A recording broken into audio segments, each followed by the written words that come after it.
भजन कर ले तो दुख क्यों होगा। लेकिन जब तक दुख नहीं है तो हमें भगवान की याद ही नहीं आती, सत्संग का ख्याल भी नहीं आता, संतों का ख्याल भी नहीं आता। जब कोई कष्ट होता है, जब कोई दुख होता है तो हमें संत और भगवान का ख्याल आता है। एक घटना से मैं अपनी बात की शुरुआत करूं। एक बूढ़ी माई थी, बेटे थे, बहुएं थी, लेकिन बेटे बहू उनकी सेवा नहीं करते थे।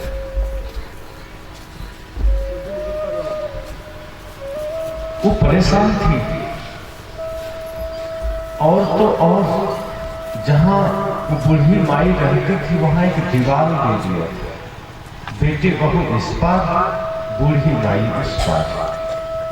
कोई सेवा ही न करे, पानी मांगती रहे, बेटे चुपचाप बाहर चल जाए। सास बूढ़ी माई भोजन मांगती रहे, बहुएं अपना भोजन करके चुपचाप सो जाए। बड़ा कष्ट, बड़ी पीड़ा। उसने सोचा बड़ी भूल हो गई जो हमने इस बच्चे को जन्म दिया और बहू को घर लाया। अच्छा होता, उससे अच्छा मैं ऐसे रह जाते।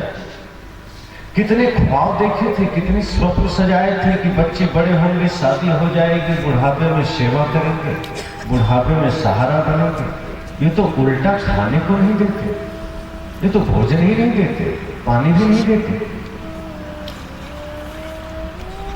बहुत परेशान हो गए बच्चे, बहुएं, कोई सेवा न करे। एक दिन उसे ख्याल आया कि अब तो संसार में कोई सहारा रहा ना, क्यों ना किसी संत के पास चले, शायद कोई ज्ञान, कोई सूत्र मिल जाए, कोई उपाय मिल जाए। वो बूढ़ी माई सदगुरु के पास गई। दुख भरी कहानी उसने सदगुरु से कहा और कहा, गुरुदेव, जीवन भर हम संसार में लगा दिए, अपना सारा समय संसार में लगा दिए, संसार के पीछे भागते रहे, बेटे बहुओं के पीछे भागते रहे, संसार को इकट्ठा करने में लगा दिए। कभी हमने ध्यान न किया, कभी हमने चिंतन न किया, कभी हमने सत्संग न किया। लेकिन अब मैं बहुत दुखी हूं, आपकी शरण में आया हूं। सदगुरु ने कहा, कोई बात नहीं, जब दुनिया में कोई सहायता न करे तो धर्म की शरण में आ जाओ, सदगुरु की शरण में आ जाओ, क्योंकि सदगुरु के पास वो सहारा है, वो ज्ञान है, वो शक्ति है कि आपको जन्मों जन्मों तक सजीव कर देता है, जन्मों जन्मों तक आपका सहायक हो जाता है। बूढ़ी माई ने कहा, मैं दुखी हूं, बेटे बहू सेवा नहीं करते, आप कुछ उपाय बताएं। संत ने कहा, साधारण सी बात है, आज से तुम्हारी सेवा शुरू हो जाएगी। संत ने कहा, उपाय लेकिन थोड़ा सा तुम्हें करना होगा। बूढ़ी माई ने कहा, बताइए क्या करना होगा।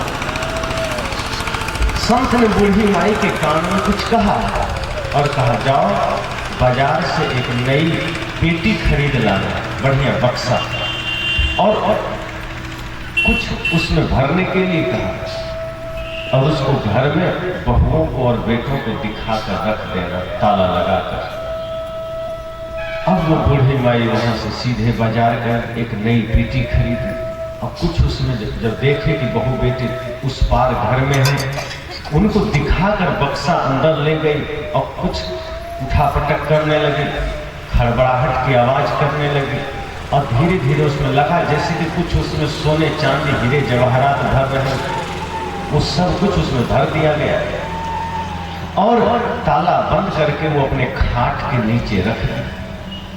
जब बहुओं ने देखा खिड़की से झांककर कि अभी तक तो सास भिखारी की तरह घूमती थी, आज इसके पास हीरे मोती कहां से आ गया, ये सोना चांदी कहां से आ गया, और ये सोना चांदी लेकर के इतना बड़ा बक्सा में ये अपने खाट के नीचे रख रही है।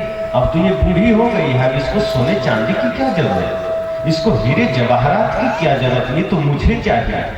बहू ने सोचा ये सारी जेवरात तो हमें मिल जाने चाहिए, सास माँ की क्या आवश्यकता। अब वो लोग सोचने लगे कि सास माँ तो देंगे नहीं, क्योंकि हम लोगों ने बहुत दुख दिया है, हमने तो समय से माँ को भोजन भी न कराया, हमने तो गालियां दी है, हमने तो झगड़ा किया है, हमने तो समय पर कभी कभी मार भी दिया है, पानी तक नहीं दिया। अब वो सास माँ कहीं जेवर हमको दे तो क्या होगा। उसने कहा अब तो कोई उपाय नहीं लगता, क्योंकि अगर जीवन में कभी सेवा किया होता तो शायद सास माँ सहर्ष दे देती। हमने तो गालियां दी है, झगड़े किए हैं, नहीं देगी। तो जब किसी को कोई उपाय नहीं मिलता तो एक ही उपाय है संसार में, किसी को जीतने का, प्रेम, समर्पण। उसने सोचा आज से यदि हम माँ की सेवा शुरू कर दें तो शायद ये सारे जवाहरात हमें मिल जाएंगे। अब उसका पति शाम को घर लौटा, सब बहुएं एक दूसरे से कहे कि माँ के पास तो बहुत हीरे जवाहरात हैं, सोने चांदी हैं, तुम्हें पता नहीं था, अनजान में माँ को इतना दुख देते रहे। अब उसका बेटा भी सोचा बड़ी भूल हो गई, अब क्या उपाय हो, अब माँ से ये जेवरात कैसे पाए। तो जैसे ही पता चला वो तुरंत बाजार गया और माँ के लिए नई नई साड़ियाँ खरीदा, चप्पल जूते खरीदा, बढ़िया बेड चादर खरीदा, मिठाई खरीदा और ला करके माँ के चरणों में चढ़ा कर कहता है माँ ये साड़ी मैं तुम्हारे लिए लाया हूँ। वो बूढ़ी माई को लगता है संत का ज्ञान का असर शुरू हो गया है। अभी तक तो ये पूछता भी नहीं था कि माँ तुम्हारी तबीयत कैसी है, और अब ये नई साड़ी लाकर दे रहा है। तभी कुछ देर के बाद छोटी बहू बढ़िया खीर बना करके सासू माँ के थाली में लाती है, कहती है माँ ये खीर स्वीकार करो। सासू बूढ़ी माई को लगता है ज्ञान पूरा काम कर रहा है। उसी कुछ देर बाद जो बड़ी बहू थी वो भी उधर से निकली, खीर पूरी सेवई गाजर का हलवा बना करके एकदम बूढ़ी माँ को, माँ ये स्वीकार करो। अब छोटी बहू उधर पैर दबा रही है, कोई कपड़े धो रहे हैं, कोई झाड़ू मार रही है, कोई पंखा चला रहा है। मालूम पड़ा जैसे दुनिया का सबसे बड़ा सुख याद में हुई। अब सब तरफ से सेवा शुरू हो गई। अब वो खा नहीं पाती है कि छोटी बहू टुकड़ा लेकर सामने, माँ मेरे भी हाथ से तो खाओ। बेटा उधर खिला रहा है, कोई दूध लेकर खड़ा है, कोई झाड़ू, मतलब इस तरह से पूरी सेवा शुरू हो गई। बूढ़ी माई को लगा संत ने ठीक ही कहा था। अब तो खुश हो गई, अब इतना खुश हो गई, इतना भूल गई वो उन सुख सुविधाओं में कि वो सदगुरु को ही भूल गई। जो सदगुरु ने रास्ता दिखाया था, सत्य के रास्ते पर चलने का, सुख पाने का, शांति पाने का जो रास्ता बताया, उस सदगुरु को ही वो भूल गई। उसे ख्याल ही न रहा कि कोई सदगुरु हमें ज्ञान दिए थे। अब वो भूल गई और इधर बेटे बहू सेवा करने लगे। लेकिन बेटे बहू तो सेवा कर रहे थे हीरे जवाहरात के लिए। उसको ये लक्ष्य नहीं था कि माँ की सेवा करनी है, वो तो सेवा करता था कि कब माँ मरे और कब ये हीरे जवाहरात हमें मिल जाए, इसलिए वो सेवा करता रहा। अब एक दिन अचानक बूढ़ी माँ बीमार पड़ गई। अब सब लोग सोचे अच्छा हुआ बीमार पड़ गई, अस्पताल भी नहीं ले जाएंगे, यहीं मर जाए तो अच्छा। अस्पताल नहीं ले गया, बूढ़ी माँ गुजर गई। अब ये लोग सोचे कि कौन श्मशान पहुंचाए, पहले उस पेटी का ताला तोड़कर सारे हीरे जवाहरात तो ले ले। अब बेटे बहू सब दौड़े घर में, उधर माँ की लाश पड़ी है। वो जब खाट के नीचे जाकर अब पेटी को तोड़ा, हड़बड़ाहट में उस पेटी को खोला तो देखता है उसमें ईंटे पत्थर भरे हुए। अब तो सब लोग रोने लगे, सिर ठोक ठोक कर, क्योंकि उधार ले लेकर, कर्ज ले लेकर माँ की सेवा किया था। मिठाइयाँ उधार लेकर लाया था कि आज उधारी ले लेते हैं, क्या दिक्कत है, हीरे जवाहरात मिल जाएंगे, धनी हो जाएंगे। इस तरह उसने सेवा किया। लेकिन बात उल्टी हो गई और बूढ़ी माँ भी चल दी। अंत में उसको भी कोई सदगुरु का सानिध्य न मिला।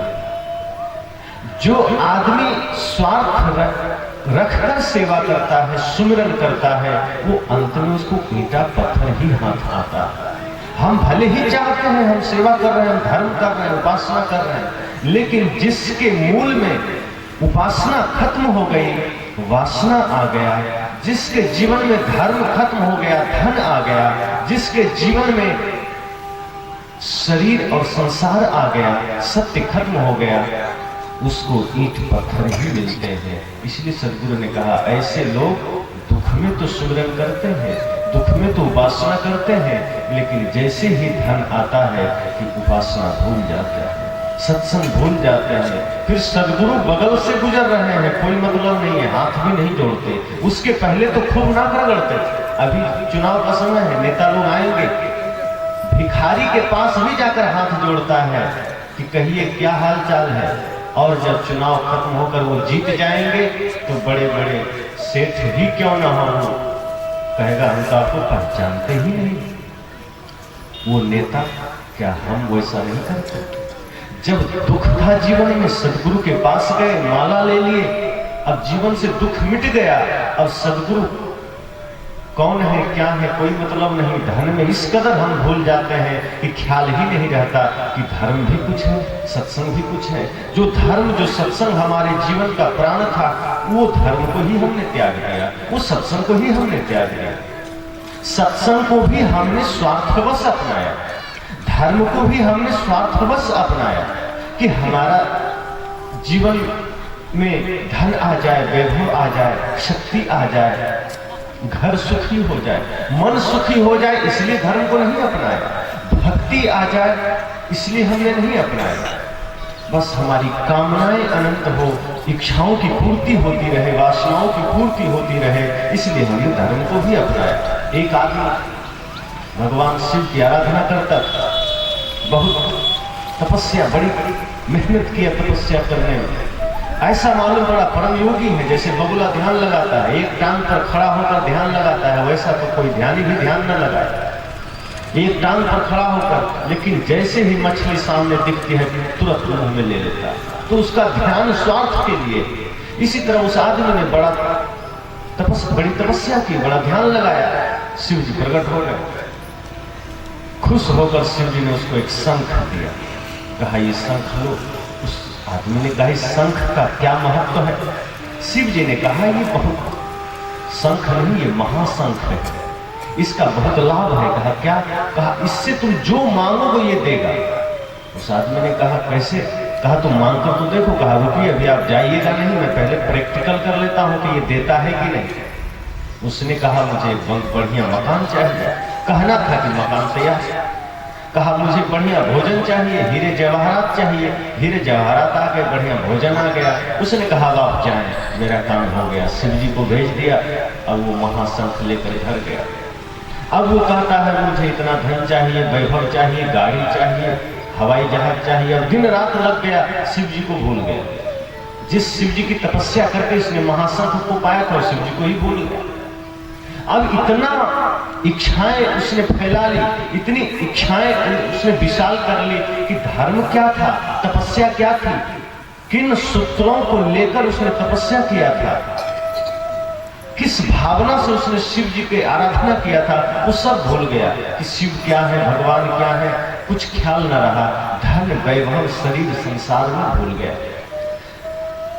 एक संत गुजरते थे बगल से शाम को। उन्होंने सुना कि एक आदमी है जो बहुत ही तपस्वी था, उसके पास एक ऐसा शंख है जिससे जो मांगो वो देता है। संत ने सोचा चलो एक आज उसी के घर निवास करते हैं। संत चले गए। रात में संत ने कहा मैं जानता हूं तुम्हारे पास एक चमत्कारिक शंख है, तुम उससे जो मांगते हो वो देता है, लेकिन मेरे पास भी एक शंख है और वो तुम्हारे शंख से ज्यादा ताकतवर है। उस आदमी ने कहा कौन सा शंख है? कहा मेरे पास जो शंख है वो जितना मांगोगे उससे डबल देता है, दुगुना। तुम्हारे पास जो शंख है उससे तुम जितना मांगते उतना ही देता है, लेकिन हमारे पास जो शंख है उससे जितना मांगो उसको दुगुना देता है। कहा अच्छा, तो कहा दिखाइए। संत ने शंख दिखाया। उस आदमी ने कहा मुझे 1 लाख रुपया चाहिए। शंख ने कहा 1 लाख में क्या होगा, 2 लाख ले लो। उस आदमी ने कहा वाह, ये तो बहुत बड़ा महत्वपूर्ण शंख है। ये उस आदमी ने कहा महात्मन, महाराज आप इस शंख का क्या करोगे? आप तो संत आदमी हो, फकीर आदमी हो, आपके पास इसका कोई काम नहीं। ऐसा करो मेरा शंख आप ले लो, आप अपना मुझे दे दो। लोभ जो काम कर गया, लोभ था कि इससे तो मैं जितना मांगता हूं उतना ही देता है। संत का शंख तो महाशंख है, वो तो और परम शंख है, उसे तो जितना मांगो उसका डबल देता है। संत ने कहा ठीक है, इसीलिए तो आए थे बदलने। अब वो शंख ले लिए और अपना जो महाशंख वो दे दिए। रात में ही संत निकल गए, जानते थे सुबह मामला गड़बड़ हो सकता है, संत चल दिए। अब सुबह वो उठा, नहा धोकर शंख को सामने रखा, कहा हे शंख महाराज मुझे 1 लाख रुपया चाहिए। शंख ने कहा 1 लाख में क्या होगा, महंगाई का जमाना है, 2 लाख ले लो। इस आदमी ने कहा तो ठीक है 2 लाख दे दो। शंख ने कहा 2 लाख में भी क्या होगा, आजकल तो 2 लाख में बहुत कम है, 4 लाख ले लो। उस आदमी ने कहा ठीक है तो 4 लाख दे दो। शंख ने कहा तो 4 में भी कुछ नहीं होने वाला, तुम 8 लाख ले लो। अब उसकी सांसें थमने लगी, कहा लगता है गड़बड़ हो गया। उसने कहा ठीक है तो 8 लाख दे दो। उसने कहा 8 क्यों, तुम 16 लाख ले लो। अब तो उसकी समस्या खड़ी हो गई, कहा तो 16 ही दे दो, कहा 32 ले लो। कहा तो 32 तो दो, कहा 64 ले लो। अब वो समझ गया ये शंख देता कुछ नहीं, क्योंकि ये शंख नहीं, ये ढपोर शंख है जो देता कुछ नहीं है।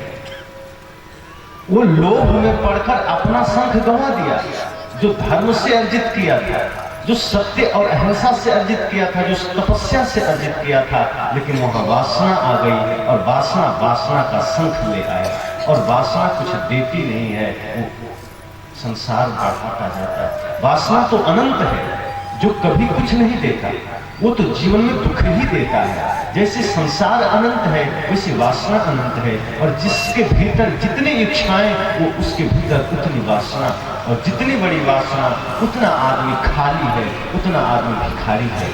कहा भरा पूरा तो वही है जिसके पास संतोष है, जिसके पास धर्म है। तो हम भी वही करते हैं, दुख में सुमिरन सब करे, सुख में करे न कोई। जो सुख में सुमिरन करे तो दुख काहे को। कहा यदि आप सुख में सुमिरन करते हो, अर्थात जब आपके जीवन में अनुकूलता है, सुख है, समृद्धि है, शांति है, और उस वक्त भी आप धर्म का अनुसरण करते हो, धर्म का पथ आप नहीं छोड़ते, तो आपको कभी दुख नहीं होगा और कभी दुख मिल भी नहीं सकता। इसलिए दुख में सुमिरन बस न करें कि दुख आया, धर्म अपना लिए, माला ले लिए, मंदिर चले गए, संत के पास चले गए कि हे सद्गुरु यदि आपके माला लेने से हमारे दुख दूर हो जाएंगे तो हम सत्संग कराएंगे। बहुत लोग ऐसा कहते हैं कि यदि हमारा काम हो गया तो हम सत्संग कराएंगे। यानी कि आप सत्संग से सौदेबाजी कर रहे हो, सत्संग से आप सौदेबाजी करते हो, धर्म के साथ सौदेबाजी। यदि आपका काम बन जाएगा तो आप सत्संग कराओगे, यानी सत्संग न रहा, व्यवसाय हो गया। आपका काम बन जाता है तो सत्संग कराओ, ये कौन सी बात है? अरे आप सत्संग कराओ, संसार का काम बनता बिगड़ता है। आपका मन शांत होना चाहिए, आपके जीवन में शांति आनी चाहिए, और सत्संग का परिणाम आप संसार की वस्तुओं पर खोजते हो।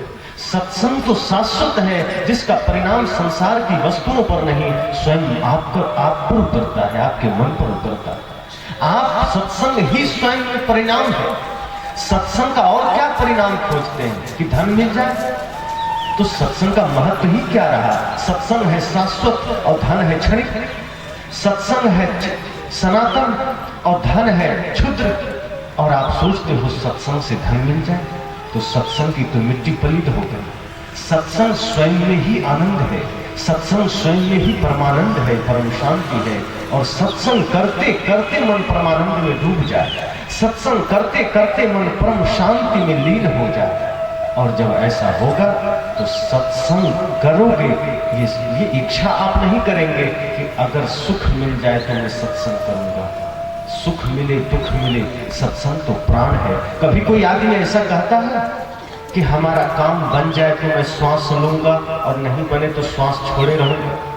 श्वास की प्राण है, जीवन का आती है जाती है निरंतर, हर पल, चाहे आप सो रहे हैं, जग रहे हैं, बैठे हैं, खा रहे हैं, बेहोशी में भी श्वास आती और जाती। इसी प्रकार सत्संग हमारे जीवन में उतर जाए। तो मैंने निवेदन किया, दुख में सुमिरन सब करे, सुख में करे न कोई, जो सुख में सुमिरन करे तो दुख काहे है। बोलिए सद्गुरुदेव की, बोलिए।